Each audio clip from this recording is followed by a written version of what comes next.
Dan untuk mengetahui informasi lebih lengkap kondisi di jalur Gaza setelah gencatan senjata antara Hamas dan Israel diterapkan, kita terhubung dengan Marisa Norti, Liaison Officer Mercy di Amman, Jordania. Assalamualaikum, selamat malam Mbak Marisa.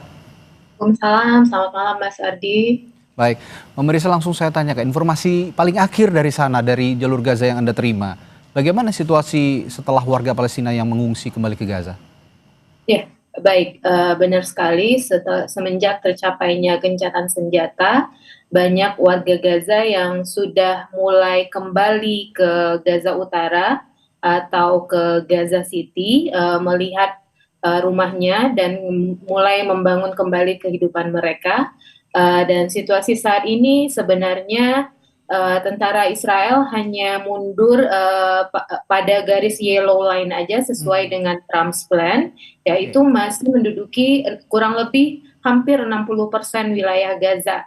Dan bisa saya sampaikan juga bahwa masih banyak juga warga Gaza yang memilih untuk menunggu dulu di Gaza Selatan. Mereka ingin melihat dulu setelah pertukaran hostage terjadi, karena seperti yang kita ketahui, Hamas akan menyerahkan seluruh hostage pada waktu bersamaan, dan sebagian warga Gaza masih waspada apa yang terjadi setelah serah terima hostage tersebut. Jadi mereka sebagian juga masih menunggu di pengungsian di daerah selatan Gaza. Dan untuk situasi keseluruhan di Gaza sendiri relatif aman, sudah tidak ada serangan udara, akan tetapi terjadi security incident di daerah Beit Lahia, yaitu daerah Jabalia, Northern Gaza, itu cukup dekat dari Indonesia Hospital. Nah, security incident ini terjadi antara geng yang terdiri dari geng backup Israel, ya, bukan tentara Israel yang hadir langsung, tapi geng dari Gaza sendiri yang di backup oleh Israel. Terjadi penembakan terhadap staf security rumah sakit di salah satu rumah sakit di Gaza Utara. Dan ya, untuk situasi di pasar sendiri, kebutuhan bahan pokok saat ini masih sayur saja yang tersedia dengan jumlah yang cukup lumayan daripada sebelumnya. Akan tetapi untuk protein seperti telur, daging, dan ayam tidak tersedia di Gaza hingga saat ini. Begitu. Ya, bahwa ada informasi, Mbak Marisa, ada 250 pergerakan massa warga Gaza yang masuk kembali ke jalur Gaza setelah adanya gempuran dari Israel dan mereka mengungsi. Itu artinya kalau mengacu pada keterangan atau informasi yang Anda sampaikan tadi, yang 250.000 ini belum sepenuhnya masuk semua berarti ya ke wilayah Gaza karena menantikan perkembangan pertukaran tahanan itu tadi ya? Ya, baik. Ya, bisa saya klarifikasi di sini. Perpindahannya itu dari Gaza Selatan ke Gaza Utara atau Gaza City, ke wilayah-wilayah yang tidak ada tentara Israelnya. Jadi belum semua wilayah Gaza Utara juga bebas dari pendudukan tentara Israel, karena sesuai kesepakatan Israel hanya mundur hingga yellow line yang itu masih menguasai 60% wilayah Gaza. Seperti itu, Mas Adi. Tapi begini, kalau kita bicara Gaza secara keseluruhan, jalur Gaza secara keseluruhan, Israel ini kan membombardir Gaza dengan sporadis, dengan masif. Bahkan tidak hanya fasilitas medis misalnya, rumah-rumah mereka, rumah-rumah warga Gaza juga rata dengan tanah. Nah, jika massa ataupun warga Gaza ini kembali ke tempat mereka dengan kondisi rumah mereka sudah luluh lantak, lalu bagaimana mereka berlindung, di mana mereka akan tinggal kira-kira?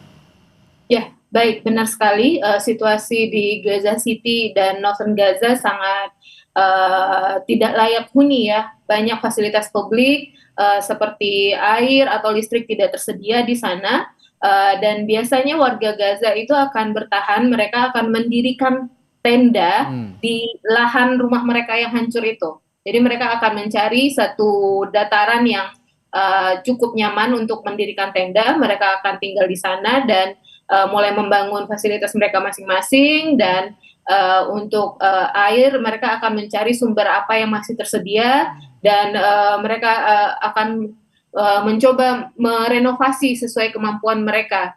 Dan oleh karena itu sangat diperlukan bantuan kemanusiaan yang sangat masif masif ya untuk memulihkan kehidupan warga Gaza kembali seperti itu. Oke, bicara bantuan kemanusiaan yang sebenarnya dari kemarin juga informasinya cukup masif ingin didistribusikan ke jalur Gaza. Nah, dari Mercy sendiri apakah sudah ada dengan adanya kondisi gencatan senjata kali ini, apakah sudah ada rencana untuk menyalurkan bantuan lagi secara masif ke dalam jalur Gaza? Ya, rencana Mercy sendiri ke depannya kita di samping akan tetap mengirimkan tim medis setiap bulannya, dan nanti ketika Rumah Sakit Indonesia sudah bisa direnovasi, kita juga akan mendeploy tim engineer kita.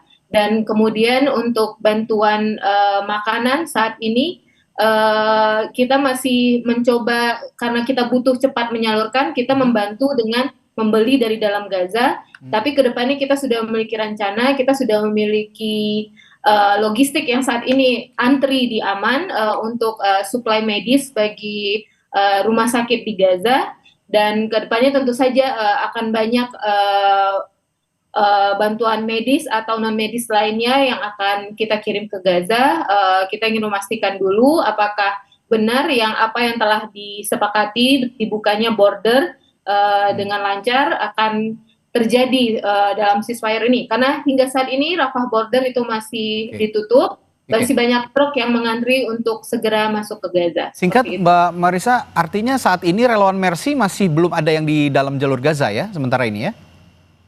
Saat ini kita terakhir kita deploy di bulan lalu, dan saat ini kita akan memberangkatkan tim kita di minggu ketiga Oktober ini untuk kembali ke Gaza. Baik.